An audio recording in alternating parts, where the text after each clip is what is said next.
You log into Zillow. Your house is worth $850,000. You log into your checking account. There is $1,800.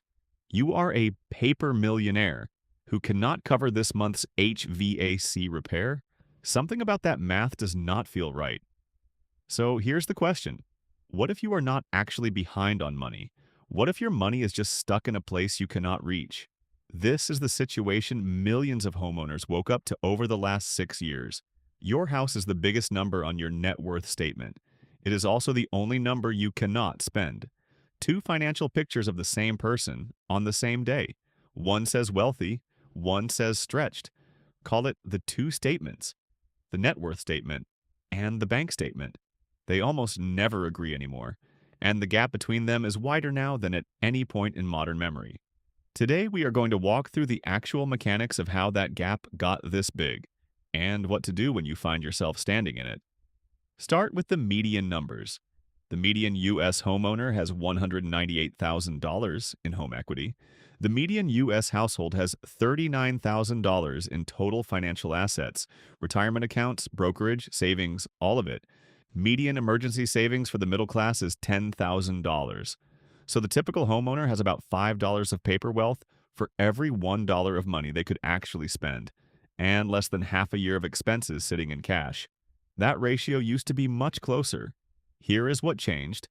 In late 2019, total U.S. home equity was $19.5 trillion. Today it is roughly $36 trillion. That is an 84% increase in 6 years. Over the same window, household wages rose around 5% on a 5-year horizon. Read those two numbers next to each other. Your wealth, if you owned a home, grew somewhere around 17 times faster than your paycheck. Your statement got rich. Your life did not. That is not bad luck. That is the structural mismatch between an asset that revalues in real time and a paycheck that does not. And here is the part that traps people. Home equity is denominated in a unit of account you cannot use. You cannot tear off a corner of your living room and hand it to the dentist. To turn the wealth into spendable money, you have to pay what I will call the liquidity tax. The liquidity tax is what it costs to convert paper wealth into cash.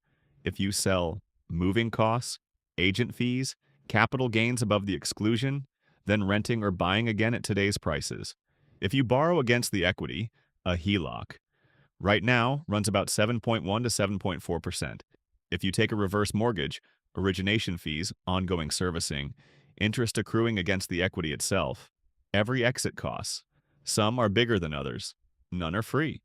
So when 97% of tappable equity in this country sits idle, it is not because homeowners are lazy or bad at finance. It is because the math of pulling the equity out is worse than the math of leaving it alone. You are not failing. You are doing the math correctly. Now let us walk through the 3 roads out of this. Pick the one that fits your life. Scenario 1. The fixed asset path. You decide your house is wealth, not income. You stop scoring yourself by the Zillow number. You build cash flow on a separate track. Emergency fund first, then taxable brokerage, then retirement on top of that. The home is a long-hold asset that you will eventually convert on your terms when you are ready to downsize or move.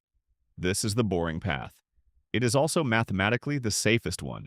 The liquidity tax stays at 0 until you choose to pay it. Your wealth keeps compounding inside the asset. Your cash flow problem gets solved with cash flow tools. Higher income, lower expenses, real savings. The trade-off is time. You will not feel rich next year. You may not feel rich for a decade, but the gap between the two statements closes the only way it can really close, by the bottom number coming up to meet the top one. Scenario 2. The tap path. You take a HELOC at 7.25%. You use it to plug cash flow holes. The HVAC, the credit cards, the kids' summer camp. The line gets bigger every month. The interest compounds. The equity comes down. Your bank statement looks better for a while. 3 years in, your equity is $50,000 lower, your monthly debt service is higher, and the underlying cash flow problem is unchanged. You have converted wealth into lifestyle. The bank kept the spread. This is the path the ads are selling you. It is also the path that has wiped out the most home equity in American history. Twice. Once in 2008, again in the slower burning version, unfolding now. If you are using the equity to live on, you are not solving the problem. You are postponing it with interest. Scenario 3, the honest middle. You use the equity once, surgically, for something that pays you back. You pay off a credit card at 24% with a HELOC at 7%. The math says yes, but only if you also kill the spending pattern that built the card balance. You fund a roof or a foundation that protects the equity itself. The home is the collateral, so the home gets the dollars. You bridge a deliberate income-producing move, a small business, a rental conversion, a credentialing program. You never use the equity to fund your life. You use it once, you use it small, and you pay it off on a schedule. The liquidity tax becomes a one-time expense, not a recurring drain. This is the path most homeowners should be on, and almost none of them are, because the financial product industry has done a great job naming the tools and a terrible job teaching when to use them. Here is what is different about this moment. 6 years ago, the typical homeowner had maybe $100,000 in equity. Today, they have closer to $300,000. The number on their statement looks like generational wealth.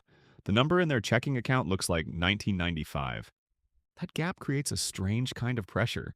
People who would have called themselves middle class in 2019 are now technically millionaires on paper, and they cannot pay their property tax bill on time. About 1 in 5 U.S. households cross the millionaire line, mostly from home equity and retirement accounts that they cannot easily touch. This is the two statements at scale. The country is wealthier on paper than it has ever been, and the day-to-day cash strain is worse than at almost any point in the last 40 years. You are not imagining the squeeze. You are not behind. The unit of account changed under your feet, and the paycheck did not catch up. 3 things to take with you. 1. Your home is wealth, not income. Stop scoring your life by the number on Zillow. 2. The number that actually measures your financial freedom is liquid assets divided by monthly expenses. That is your runway.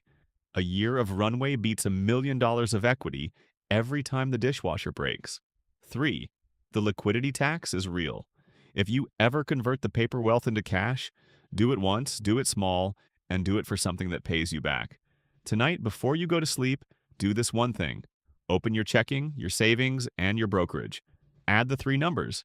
Divide by your monthly expenses. That is your runway in months. Write it on a sticky note and put it on your bathroom mirror. That number is the one that actually tells you how rich you are, not the one on Zillow. If you found this useful, hit like, subscribe, and turn on notifications for more simple explanations.